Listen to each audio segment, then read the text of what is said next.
ఇంకొకటి ఇప్పుడు social media పెరిగిపోయిన తర్వాత ప్రతిదానికి స్పందించాల్సి వస్తుంది.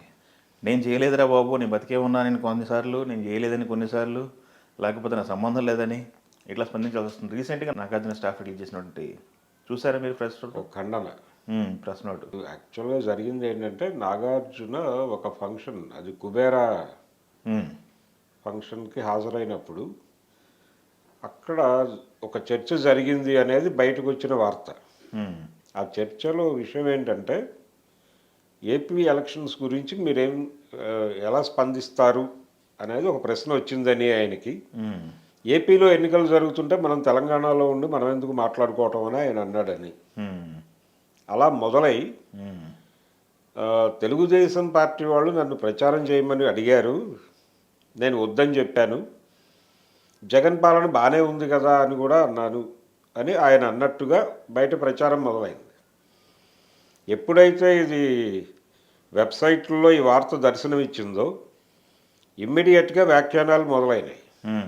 నాగార్జున ఇలా ఎందుకు అనుంటాడు అని డిస్కషన్ మొత్తం దాని మీద డిస్కషన్ మొదలైంది. ఆ డిస్కషన్లో రకరకాల కోణాలు బయటకు వచ్చినాయి. ఏది మా టీవీ కొనుగోలు దగ్గర నుంచి మొదలుపెట్టి మా టీవీలో చిరంజీవి ఈయన భాగస్వాములుగా ఉన్న వ్యవహారాల దగ్గర నుంచి మొదలుపెట్టి అనేక విషయాలు మాట్లాడటం మొదలుపెట్టారు. దీనిలో మ్యాట్రిక్స్ ప్రసాద్ వీళ్ళకి ఉన్నటువంటి వ్యాపార సంబంధాలు, ఆయన చెంచలు కూడా జైలుకు వెళ్ళి తిరుమల ప్రసాదాలు అక్కడ పంపిణీ చేసి వచ్చేవాడు జగన్మోహన్ రెడ్డి అరెస్ట్ అయి ఉన్నప్పుడు. జగన్తో పాటు మ్యాట్రిక్స్ ప్రసాద్ గారు కూడా లోపల ఉండేవాడు అప్పుడు. ఉన్నప్పుడు ఈయన తిరుమల నుంచి ప్రసాదం తీసుకొచ్చి అక్కడ ఇవ్వటం చాలా పాపులర్ విషయం, ప్రజలందరికీ గుర్తుండే విషయం కూడా. అలా జగన్తో కొంత సన్నిహిత సంబంధాలు ఉన్నాయి నాగార్జునకి అని కొంత ఎస్టాబ్లిష్డ్ న్యూస్ ఒకటి ఉంది.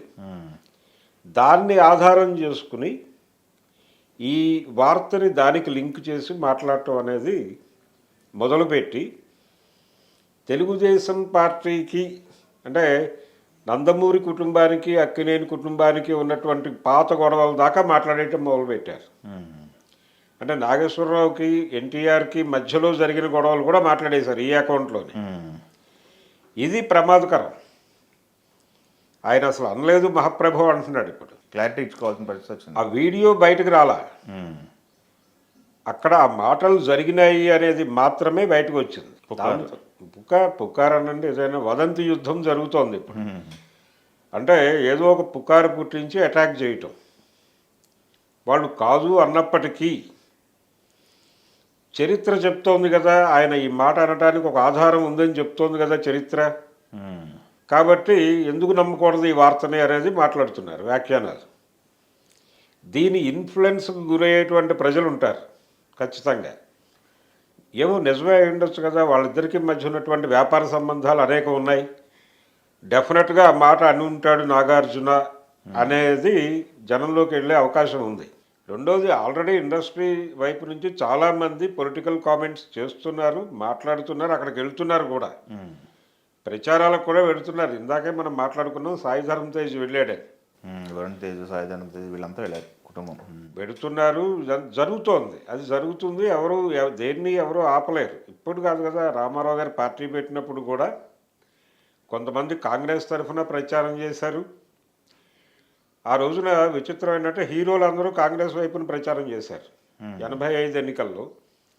అంటే రామారావు గారు రెండో ఎన్నికలప్పుడు ఇండస్ట్రీలో హీరోలు కృష్ణ గారు, కృష్ణరాజు, తెర వెనక నుంచి అక్కినేని గారు, వీళ్ళందరూ కాంగ్రెస్కి ప్రచారం చేస్తే విలన్లందరూ టీడీపీ తరఫున ప్రచారం చేశారు. సత్యనారాయణ గారు, మోహన్ బాబు, తర్వాత రావుగోపాలరావు, వీళ్ళందరూ. అంటే తెర మీద విలన్లందరూ టీడీపీలోను, తెర మీద హీరోలందరూ కాంగ్రెస్ పార్టీకి ప్రచారం చేశారు. ఆ ఎన్నికల్లో రామారావు గారు గెలిచాడు. అంటే విలన్లు గెలిచారు, హీరోలు ఓడిపోయి. అదొక విచిత్రం. ఇది సినిమా వాళ్ళు ప్రచారం చేయటం అనేది ఉన్న కల్చరే. రాజకీయ అభిప్రాయాలు ఖచ్చితంగా వాళ్ళకి ఉంటాయి, తప్పేం కాదు. ఒకవేళ నాగార్జున అలా మాట్లాడున్నా అది తప్పేం కాదు, అది తన పర్సనల్ ఒపీనియన్. ఆ ఒపీనియన్కి ఈ వ్యాఖ్యానాలు జోడించక్కర్లేదు.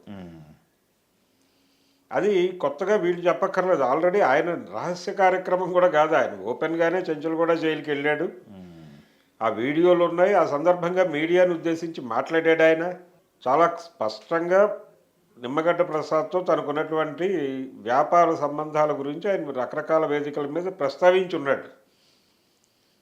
ఒక సినిమా కూడా తీశాడు అతను నాగ చైతన్యతో. సో ఆ రిలేషన్స్ ఉన్నాయి మాకు అనేది దాచిపెట్టుకోవాలని ఎప్పుడు నాగార్జున అనుకోవాలి. అలాగే తెలుగుదేశం పార్టీకి అక్కినేని నాగేశ్వరరావు గారి ఫ్యామిలీకి రిలేషన్స్ చెడిపోయినాయని మాట్లాడుతున్నారు, కానీ అక్కినేని నాగేశ్వరరావు గారే జన్మభూమిని ప్రారంభించాడు అనే విషయం మర్చిపోతున్నారు. వెంకటరాఘవాపురంలో చంద్రబాబు గారు జన్మభూమి పిలుపు ఇచ్చినప్పుడు ఇండస్ట్రీ నుంచి అక్కినేని నాగేశ్వరరావు గారు వెళ్ళి వాళ్ళ ఊళ్ళో కార్యక్రమాలు ప్రారంభించి అక్కడి నుంచి ఒక స్ఫూర్తినిచ్చే ప్రయత్నం చేశాడు.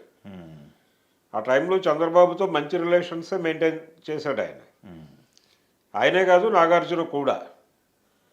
అంటే రాజకీయాల్లో ఎవరైనా పదవిలో ఉంటే వాళ్ళతో కొంచెం సన్నిహితంగా ఉండటం అనేది ఎవరు చేసినా చేస్తారు అని మాట్లాడచ్చు, కానీ అంతకుముందు ఎన్టీఆర్తో కొంచెం ఘర్షణ ఉంది.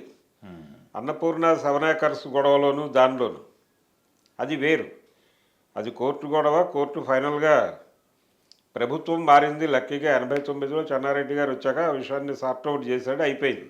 కాబట్టి ఈ వివాదాలన్నీ పట్టుకొచ్చి ఇప్పుడు మాట్లాడుతున్నారు.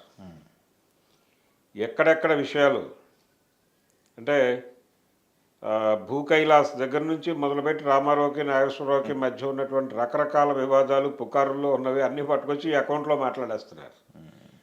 ఇది ప్రమాదకరం. ఆయన వ్యక్తిగత అభిప్రాయం చెప్పాడు అన్నంత వరకే చూడాలి విషయాన్ని. పైగా దాచిపెట్టిన విషయాలు ఎవరు మాట్లాడలే. అదే అందుట్లో కూడా ఆయన మాట్లాడలేదు కదా, మాట్లాడిందాన్ని చర్చించడం ఆ వీడియో ఉండాలిగా, ఆ వీడియో ఆధారంగా మాట్లాడాలి. మ్మ్. ఆ వీడియో ఉంది అని దాని చుట్టూ తిరుగుతున్నారు. అంటే ఆ పొద చుట్టూ ఏదో నరికే ప్రయత్నం చేస్తున్నారు, కానీ పొద లేదు అక్కడ.